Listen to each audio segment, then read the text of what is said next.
Chief justice साहब को ये मशवरा भी दिया था और हम उनको कम्प्लीटली सपोर्ट करते हैं कि वो मीटिंग्स कर रहे हैं और जुडिशल रिफॉर्म उसके नतीजे में उनका ख्याल है ऐसा होगा जो जिसकी ज़रूरत है। तो हाफिज़ा, अब आपने पहले भी इनसे भी इख्तिलाफ कर रहे थे और इन पे कमेंट आप क्या करना चाहते हैं, क्योंकि फिर आज़ाद साहब कह रहे हैं थोड़ी देर के लिए मुझे एंकर बनने दें। नहीं।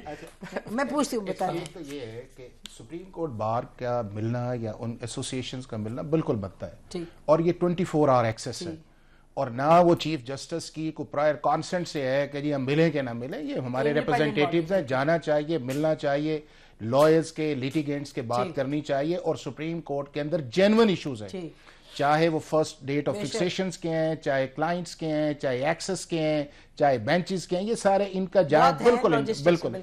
अब मैं जिस कॉन्टेक्स्ट में अब आप देखें ना कि नईम हमारा दोस्त है, नईम की पूरी गुफ्तगू के अंदर ये कुछ चीज आई है कि उन्होंने बात की हो कि जो जिस एजेंडे पे वो मीटिंग होनी जा रही थी कि पाकिस्तान के आम आदमी के निज़ाम इंसाफ की बेहतरी, कोई एक लफ्ज आया है? नहीं बताएंगे। अच्छा नहीं, अच्छा एक दूसरा ये है कि नईम ने अभी भी ये कहा कि जी हमने वो चीजें जो है उन्होंने कहा कि लिख के भिजवाएंगे।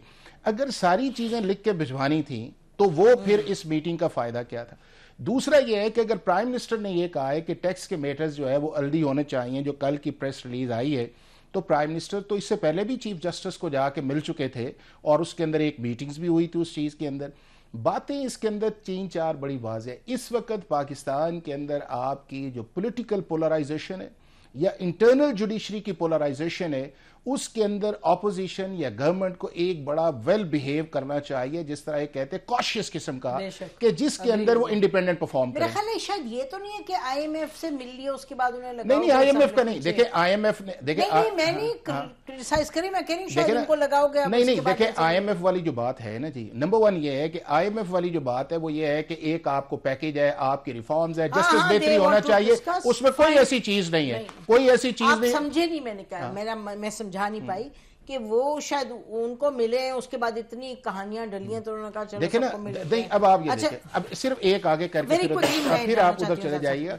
दूसरा उस चीज के अंदर है कि अगर आप जस्टिस सेक्टर्स के अंदर रिफॉर्म्स चाहते हैं तो वो रिफॉर्म्स जो हैं वो आपको सारे स्टेक होल्डर से देखें। इस मीटिंग के अंदर है उन्होंने कहा जी हम दोनों को मिलेंगे, पीटीआई ने कहा हम उनके साथ नहीं बैठ के बात करेंगे। तो जब आप हैं ही दो एक ऐसे एट पार बैठे हुए एक साइड्स के अंदर, तो जिस तरह इस वक्त पीटीआई ने किसको, जब ये मीटिंग्स पे आज किसी जगह था कि जब मीटिंग का शुरू में आइडिया ये था कि सब इकट्ठे बैठे, यानी कि गवर्नमेंट भी बैठे और ऑपोजिशन भी बैठे, और उसके अंदर का अब ऑपोजिशन के अंदर मौलाना फजलुर रहमान साहब भी हैं ना, महमूद अचकज़ई भी हैं, सबको बुलाना चाहिए ना फिर।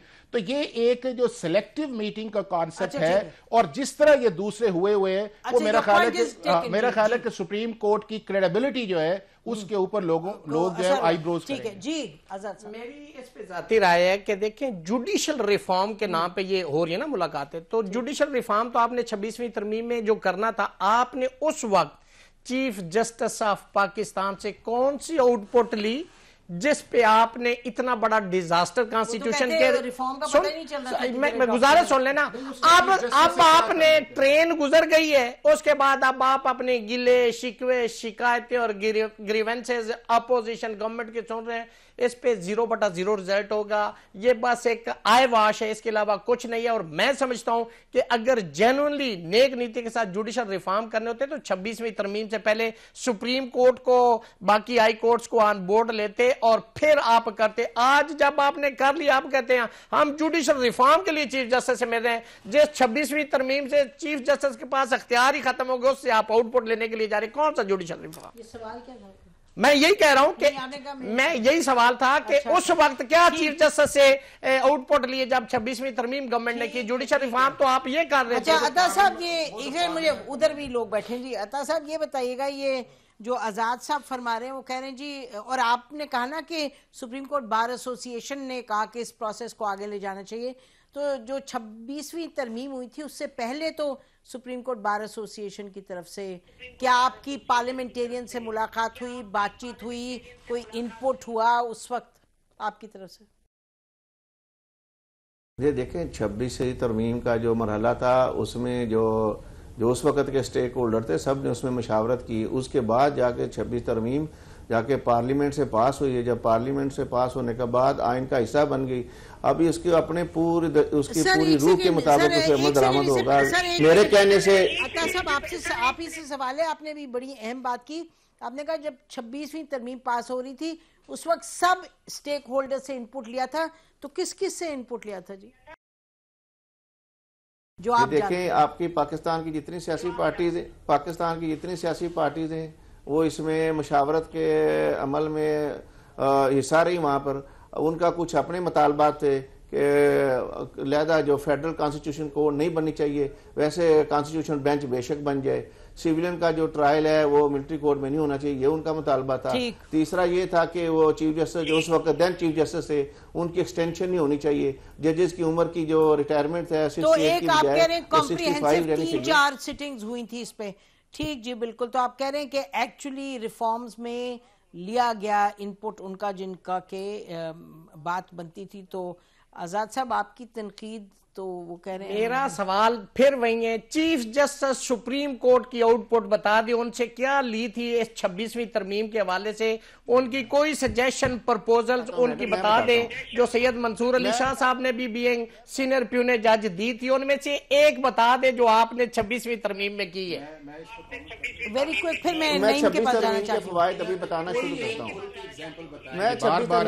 एक सेकंड में अता साहब, एक मिनट। बार बार ये बात करते हैं जी जुडिशरी ये हो गया वो गया। दुनिया का कोई एक मुल्क बताएं, अमेरिका से लेके इंडिया और बांग्लादेश और नेपाल, जहां के ऊपर पार्लियामेंट अगर कोई लेजिस्लेशन करे तो उस मुल्क के चीफ जस्टिस से पूछे हम करें कि ना करें, कोई अमेंडमेंट करे पूछे कि ना पूछे, तो उनसे क्यों पूछना चाहिए? तो एक आपने बनाया, बस मेरे सवाल का जवाब इन्होंने खुद दे दिया। यही तो मैं कह रहा हूं कि अगर उस वक्त नहीं पूछा तो आज क्या पूछने गए हैं? आज ये कह रहे हैं कि ये मिले, हुकूमत मिली है, अपोजिशन मिली है, तो उनसे पूछने के लिए आप कहते कहाँ है? आपने तो अपनी बात को कंट्राडिक्ट कर दिया है। मेरा तो मौक़िफ़ ही यही था जो आपने एक मिनट, हुकूमत ने कहाँ जाके कहा है कि 26वीं तरमीम के ऊपर आप इसका जल्दी फैसला करें? आप हवाले से मिलने के लिए गए ना, आप कह रहे किस मुल्क में होता है तो आपके मुल्क में हो गया, आपने किया। आजाद साहब, जुडिशियल रिफॉर्म्स का 26 कॉन्स्टिट्यूशन अमेंडमेंट से ताल्लुक ही कोई नहीं है। जुडिशियल रिफॉर्म्स ये हैं कि पाकिस्तान के आम आदमी को इंसाफ के निजाम की बेहतरी किस तरह बनाई जाए। क्विक क्वेश्चन, मैंने इसके बाद नईम के पास जाना है।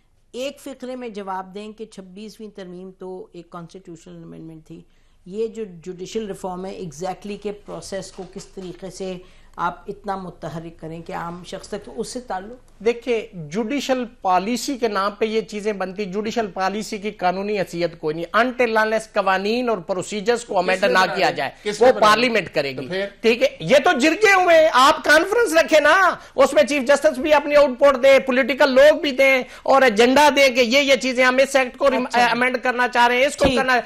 अब गए आपने जिरगा किया, ये कौन सा जुडिशल रिफॉर्म है? और एक तो ये पॉइंट ऑफ व्यू है कि chief justice of Pakistan, obviously आप देख रहे हैं कि कंट्रोवर्सीज अराउंड हिम भी शुरू हो गई, ये तो एक रीत बन गई और हालात भी इसी तरह बन जाते हैं। तो ये कि चीफ जस्टिस साहब का ख्याल कि इससे उनकी जो एक्सेप्टेबिलिटी, लेजिटिमेसी जो है वो बढ़ जाए। तो पंजोता साहब, योर टेक ऑन दिस?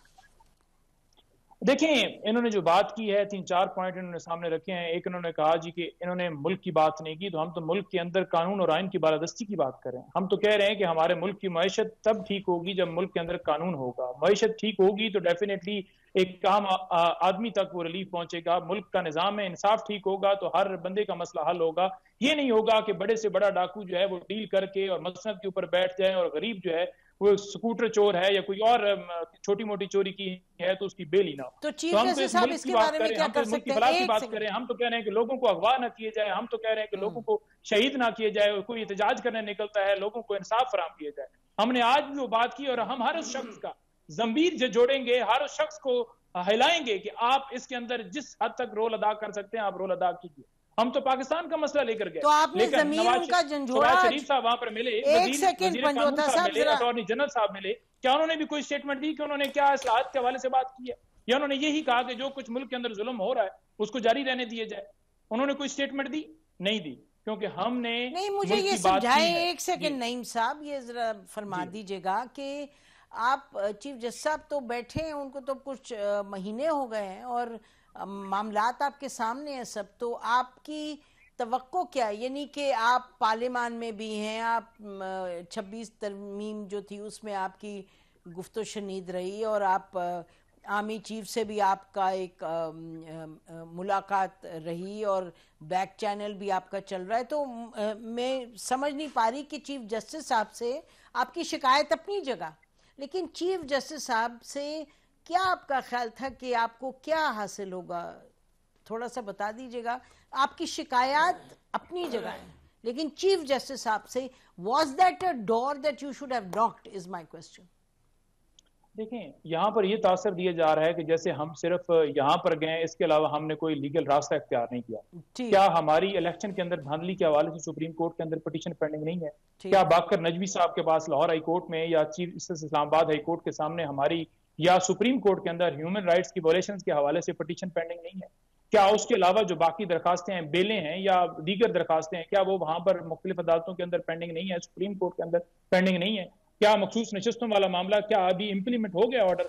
बात यह है कि हम सुप्रीम कोर्ट में चीफ जस्टिस के सामने गए हैं, वहां पर अपना नुक्ता नजर रखने के लिए इस मुल्क की खातिर गए हैं कि हम ये चाहते हैं कि ये सारी चीजें हल की जाएं। अगर मुल्क को आगे ले जाने के अंदर कोई रोल आप अदा कर सकते हैं, आप चीफ जस्टिस आप पाकिस्तान है, नो डाउट ये बात ठीक है कि 26वीं तरमीम के बाद सारे इख्तियारात आईनी बेंच के सामने चले गए हैं, लेकिन सुप्रीम कोर्ट के चीफ जस्टिस भी अपनी हैसियत रखते हैं, उनके पास भी हमारे मुख्तलिफ मुकदमा ठीक है, नहीं सुन रहे। वो पाकिस्तान के मुकदमा है, वो पाकिस्तान की शहरियों के मुकदमा है, हम कोई जाति कोई किसी करप्शन वाले मुकदमा या कोई ऐसी चीज नहीं लेकर आ गया। आपने ये कहा और आपके जो लीडर है उन्होंने भी ये कहा ना कि जाके ये तमाम चीजें उनके सामने रख दिया। आप कह रहे हैं we knocked at every door, this is a door we also have to knock at. जी, एक लाइन हम कह रहे हैं कि हम मुल्क की खातिर आपको ये सारी चीजें कर रहे हैं कि आप अपना फोकस जहां पर करना चाहिए वहां करें, बल्कि पाकिस्तान के अवाम के खिलाफ ना कीजिए। इससे हमारे मुल्क की माशत ठीक नहीं होगी, बल्कि सिक्योरिटी वाले मामला हैं। अच्छा ठीक है जी, आपका पॉइंट तो क्या हम ना करें? हम तो अवाम को गवाह बनाकर आपको खत लिख रहे हैं या बातें कर रहे हैं, कम से कम अवाम जो है वो तो रखेगी ना। लेकिन मालूम नहीं पीटीआई ने अपना किरदार अदा किया। एक सेकंड, वो तो एक और डिस्कशन है कि आप नेगोशिएट करें, साथ बातचीत करें, डायलॉग करें, साथ पब्लिक खत लिखते हैं, फिर जाके आपके जो एक फॉर्मर मिनिस्टर हैं वो जाके लंदन में पकड़ा देते हैं खत और कहते हैं जी खत हम दे रहे हैं। ये आपका ख्याल है कि लंदन की सरजमीन पे बैठ के पाकिस्तान की जो पॉलिटिकल मामलात हैं उनसे आप कोई निबट लेंगे बेहतर? ये सोच तो बड़ी अजीब है, लेकिन बहरहाल आप लोगों की सोच है, you have a right to it. Pakistan के अंदर रह के जो करना है वो 100 दफा करें। ये अता साहब, लास्ट वन सेंटेंस आप ये बताइएगा कि आप कह रहे हैं आपने इस प्रोसेस को सपोर्ट किया और आप ही लोगों ने उनको इनकरेज भी किया चीफ जस्टिस साहब को, तो इसके बारे में ये जो मीटिंग्स हुई हैं, क्या सुप्रीम कोर्ट बार कोई सामने डॉक्यूमेंट लेके आएगी, कुछ बताएगी कि जी ये हुआ है और इसके आगे ये कदम उठाया जाएगा, या ये फिर ऐसे ही क्या वो नशिस्तन बर्खास्तन यही मामला था? ये पाकिस्तानी अवाम की अदालत है और ये पाकिस्तान की अवाम इसकी मेन स्टेक होल्डर है। आम साइल मुश्किलात का शिकार था जिसके मुकदमात की जल्द समाअत होती थी। इस वक्त 26 तरमीम की बदौलत इस वक्त 9 बेंचेज जो है कॉन्स्टिट्यूट किए जा चुके हैं। हर बेंच के पास तकरीबन सर इन मीटिंग्स के नतीजे में क्या आएगा सामने? आप कोई रिपोर्ट देंगे, आप बताएंगे लोगों को? लोगों को देंगे। इसी मीटिंग के नतीजे में अभी वकला की रेल पेल हो गई है, डेली वहां केसेस की समाअत जल्दी से शुरू हो गई है। क्रिमिनल बेंचेज जो है तश्कील दिए जा चुके हैं, टैक्स से रिलेटेड बेंचेज दिए जा चुके हैं। ठीक है जी, बिल्कुल ठीक, बिल्कुल ठीक, बहुत शुक्रिया जी। एक लाइन आप दोनों बोल सकते हैं, एक लाइन। पीटीआई जब गवर्नमेंट के अंदर थी तो उस दौर के चीफ जस्टिस ने कहा कि मिल के इन चीज़ों को आगे लेके जाना चाहिए। आपको याद होगा कि उन्होंने एक स्पीच की थी एबटाबाद या हरीपुर के अंदर के लोग जो हैं वो जल्दी छूट रहे हैं, ये सारा कुछ है।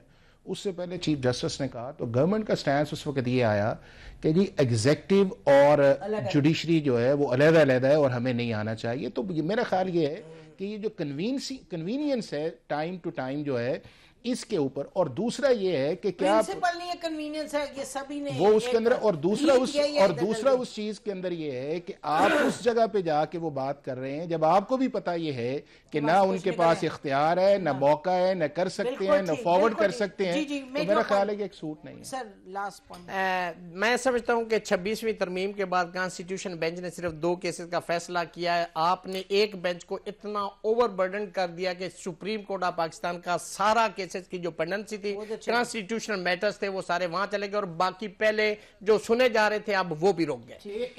187 केस निकालिएगा। जब ये कहते थे कि जी 187 है कॉन्स्टिट्यूशनल केसेस जो हैं, मैं उस वक्त भी कहता था कि सुप्रीम कोर्ट हर केस कॉन्स्टिट्यूशन है, कॉन्स्टिट्यूशनल कोर्ट की तरफ जाना पड़ेगा। बहुत बहुत शुक्रिया, आपने तो 22वीं तरमीम भी आएगी। आप लोगों का बहुत शुक्रिया प्रोग्राम में आने का। नाज़रीन, इसी में प्रोग्राम खत्म करते हैं। यकीनी तौर पे जो आपने देखा कंसेंसस एक्सेप्ट जो सुप्रीम कोर्ट बार एसोसिएशन, उन्होंने तो इस प्रोसेस को सपोर्ट किया, इनिशिएट किया। बाकियों का ख्याल है कि इससे कुछ वसूल नहीं, कुछ हासिल नहीं, और ये कि शायद इस तरह की जो प्रैक्टिस है जो कि पास्ट में भी हुई है उससे कुछ निकलेगा नहीं। शायद इससे लेजिटिमेसी का इशू ख्याल है जो कन्वीनिंग पार्टी उसका, कि उसकी लेजिटिमेसी बढ़ेगी, लेकिन वो तो परफॉर्मेंस से बढ़ती है। हमारी तरफ से जितना है, खुदा हाफिज़, पाकिस्तान जिंदाबाद।